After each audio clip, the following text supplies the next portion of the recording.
Oke, lanjut lagi. Di video ini saya mau bikin series baru tentang gimana caranya memahami Dart ya. Dart dari awal, dari kita yang ngoding belum pakai Dart sebelumnya. Karena kalau kemarin pengalamannya tak lihat, kalau kita langsung nyemplung ke Flutter, banyak dari mahasiswa saya itu yang ya kadang haho-haho gitu.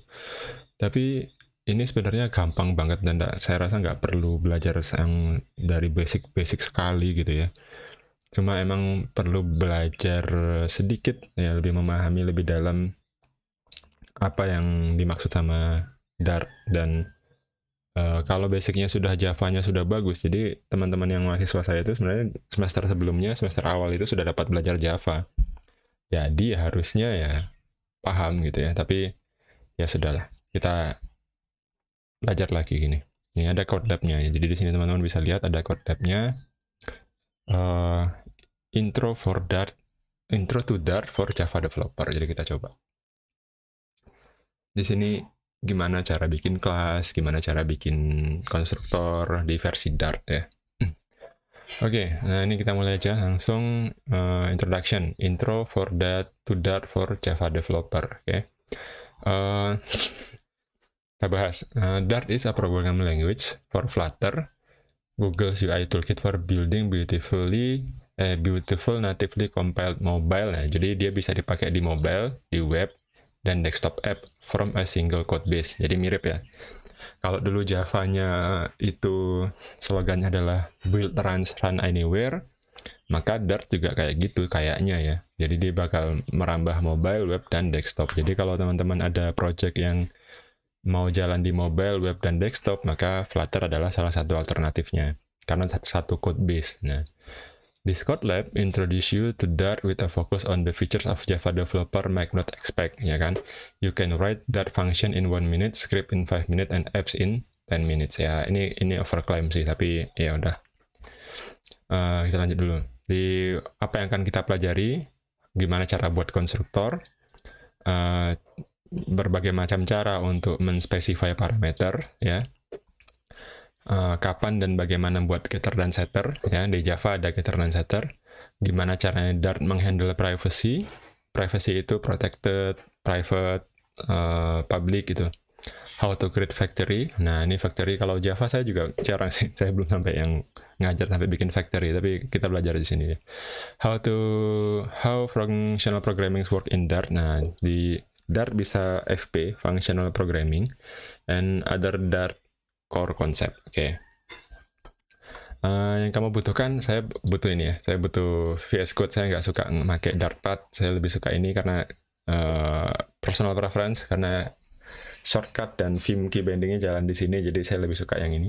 Terus teman-teman bisa install juga. Kalau yang sudah ikut kuliah Flutter di channel saya pasti gampang ngikutinnya, karena sudah ready lah ini item-item ini. Teman-teman sudah punya semua, jadi bisa lanjut yang ini. Pakai VS Code ininya, tapi untuk ngoding Dart. VS Code yang disetting untuk Flutter tapi dipakai buat ngoding Dart. Oke, langsung aja kita ke sini. Create a simple Dart class. Nah kan, kamu akan memulai dengan membuat sebuah kelas di Dart yang functionality-nya sama dengan bicycle class from Java tutorial. Jadi functionality sama dengan ini, kelas ini di tutorial Javanya. The bicycle class contains some private instance variable with getter and setters, main method, and instance a bicycle and print it to console. Oke, kita lihat. Bicycle. Nah, nih. Ya, ada sebuah kelas, ada bicycle, kelas namanya sepeda ya, sepeda kalau di bahasa Indonesia kan. Bicycle-nya itu ada cadence ini apa ya, saya belum tahu nih. Nanti saya baca lagi. Cadence, gear, dan speed. Gear berapa, speed berapa gitu. Terus biasanya di Java itu setelah ada atribut, dia juga punya yang namanya konstruktor. Setelah ada konstruktor, biasanya nanti kita membuat getter dan setter, kemudian kita membuat function ya, function method-method yang bisa dilakukan oleh si sepeda ini. Bisa ngerem, bisa speed up. Okay? Ini kalau dibuat di Java kayak gini. Nah, gimana kalau kita mau buat di Dart? Nah, kayak gimana? Nah, Java pasti juga punya main ya. Di Java itu ada yang namanya public static void main. dan PSVM. Kalau di Dart punyanya void main. Oke, sekarang kita coba. Kita punya satu kelas namanya kelas bicycle. Oke. Ini kelasnya bicycle-nya. Kemudian ada yang namanya void main. Nah, void main ini nanti yang akan dijalankan. Sorry. Salah. Main. Oke, gini. Nah, di main-nya saya, di sini ada list argumen gini ya. Ini sama kayak PSVM-nya Java. Jadi kita bisa pasangin argumen, nah yang nanti bisa kita kirim lewat waktu ngerunning di command line-nya. Nah, ini bisa kayak gini. If you need access to command line arguments, you can add them ya, list string rgs. Tapi kalau nggak pakai command line argument, ya udah ini dibuang aja. Ini di sini, terus ini to do code ya, gitu kan. Nah, the original Java apa ya? Oh, sorry. Nah, kita juga perlu mendefine ini ya, mendefine variable. Nah, integer cadence, terus integer speed, kemudian integer gear. Oke. Nah, kalau disimpan sekarang, dia itu bakal protes tuh, si Dart. Dartnya bakal protes. Kenapa? Karena katanya integer cadence ini non-nullable ya. Nah, ini karena fiturnya Dart. They are non-nullable. Jadi harus ada instansiasinya, nggak boleh null. Oke. Kemudian yang ini, sampel Java aslinya itu mendeklar private ya kan, dengan private tag. Nah, di Dart kita nggak pakai private. Nah, kita bakal belajar nanti add a read-only variable di sini nanti ya. Di sini kayaknya. Di bagian nomor 3. Neither main or bicycle is declared as a public. Jadi nggak ada yang di-declare secara public karena semua identifier by default itu public. Jadi kalau kita mau nulisin public apa enggak, kalau di Java kita harus nulis ya kayaknya ya. Nih, nulis public apa enggak. Karena di Dart sekarang semuanya itu by default public. Jadi semua ini public nih. Oke. Jadi nggak ada private, nggak ada protected, karena semua dianggap public. Terus Dart use to character indentation by convention to instead of 4. Jadi lihat ya, dia indentation-nya itu 2. 1, 2. Ya, 2 spasi. Ini saya nggak pernah nyeting ini berapa spasi atau berapa spasinya, saya ngikut cuma settingan dari Flutter-nya, ngikut settingan Flutter, dia akhirnya ngikut 2 spasi. Jadi begitu di save, di auto format, dia langsung 2 spasi kayak gitu ya.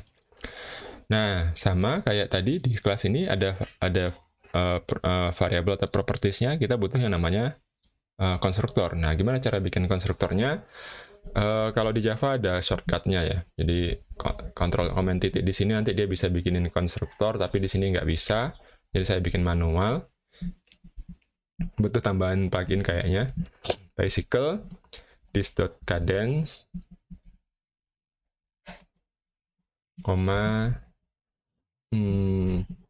this.speed, this.gear.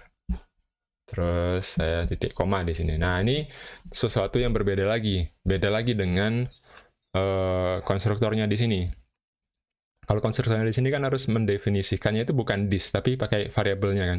Nah, ini variabel kan. Tipe data gitu kan. Terus kita setup ini sama dengan ini. Nah, kalau di Dart, itu bisa kita bikin dengan cara kayak gini. Konstruktornya nggak pakai body, ya. This constructor has no body. Body itu ini. Body itu yang kayak begini. Ada body function gini, kurung kurawal. Nah, ini dia nggak pakai itu, si konstruktornya. Ya, if you forgot the semicolon, semicolon nih. Nah, si konstruktornya kayak manggil function gitu kan. Nah, Dart-nya bakal protes. Nah, di sini dia protes nih. You forgot to add function body. Nah, kalau mau add function body gini, kayak gini, dia nggak error. Tapi kalau kita pakai gini, dia langsung jalan. Using this in a constructor parameter is a handy shortcut for assigning value to the instance variable. Jadi, kita pakai this.cadence, berarti kalau kita masukkan parameter ke sini, dia bakal langsung masuk ke sini. Ini masuk sini, bakal masuk sini. Pakai this.gear langsung masuk sini. Jadi kita bakal otomatis value-nya itu, parameternya itu ikut integer. Jadi nggak perlu nulisin konstruktornya dengan terlalu detail kayak tadi. Yang ini, ya, yang ini, itu sama dengan ini. Ya kan? Pakai initializer. Yang ini ya. Nih, sorry. Yang ini, satu baris ini sama dengan 3 baris ini. Ya, nah, makanya di sini merah ya. Nah, di sini pakai titik 2 gitu ya. Nah, lihat diperhatiin. Kalau di Java kan biasanya kayak gini. Ini gini kan. Harusnya kan gini ya. Kalau kita equalkan sama Java-nya kan kayak gini. Sorry.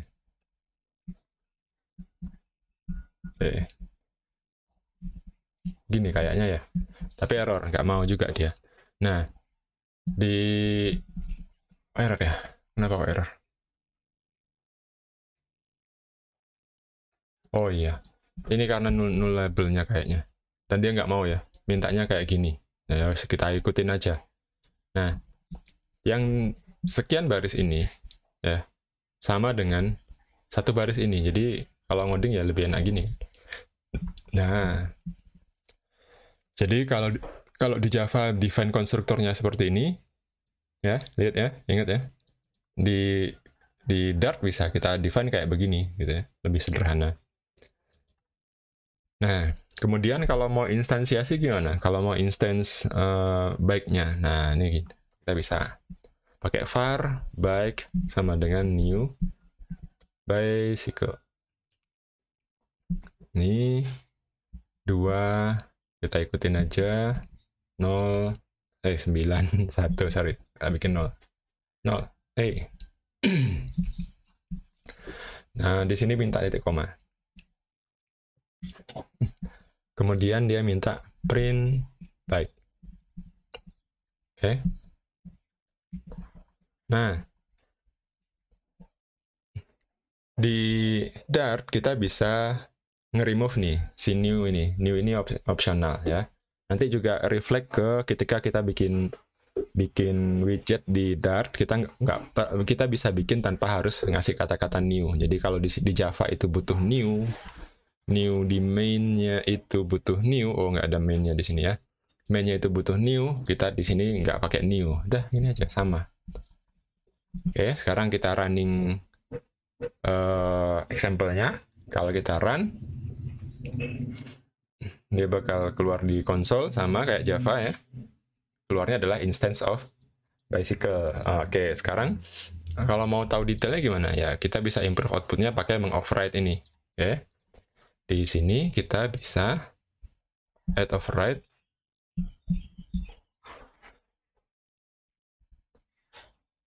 Override-nya adalah string to string. Sorry, bisa nih. To ini ya. Nah, kita mengoverride to string-nya. Apa nih? Nah, kita override dengan cara return bicycle. Nah, di sini juga ada string interpolasi ya. Speed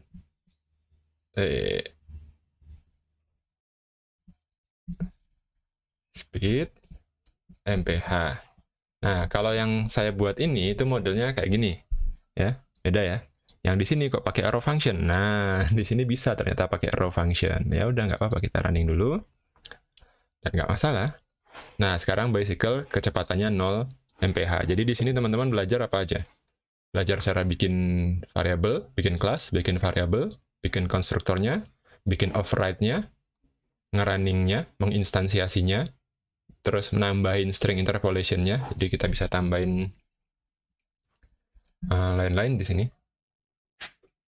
Nah, ini kita running lagi.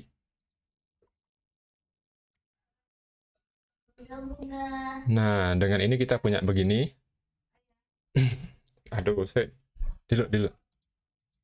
Nah, kalau udah ini kita bakal jalan dengan lanjutnya apa lagi? Apa ya? Marah-marah ngeblank. Oh ini. Nih. Nih, kita convert to async function body. Oh, enggak. Apa ya? Bisa tak? Nah, convert to expression body kayak gini. Nah, ya kayak pakai arrow function. Dengan kayak gini itu sama. Ya, kita jalanin lagi. Nah, ini jalan ya. Sama. Jadi di video ini teman-teman sudah belajar caranya mengconvert dari kelas ini ya menjadi ini. Nah, jadi kelasnya lebih ringkas ya. Tapi di sini banyak sintaktik sugarnya lah. Tapi sama, konsepnya sama. Jadi kelas bisa kita bikin konstruktornya kayak gini. Oke. Kita bisa bikin string interpolasinya kayak gini. Kita bisa instansiasi kayak begini tanpa menggunakan new. Oke, thank you itu dulu. Semoga mudah-mudahan paham ya. Terima kasih. Assalamualaikum warahmatullahi wabarakatuh.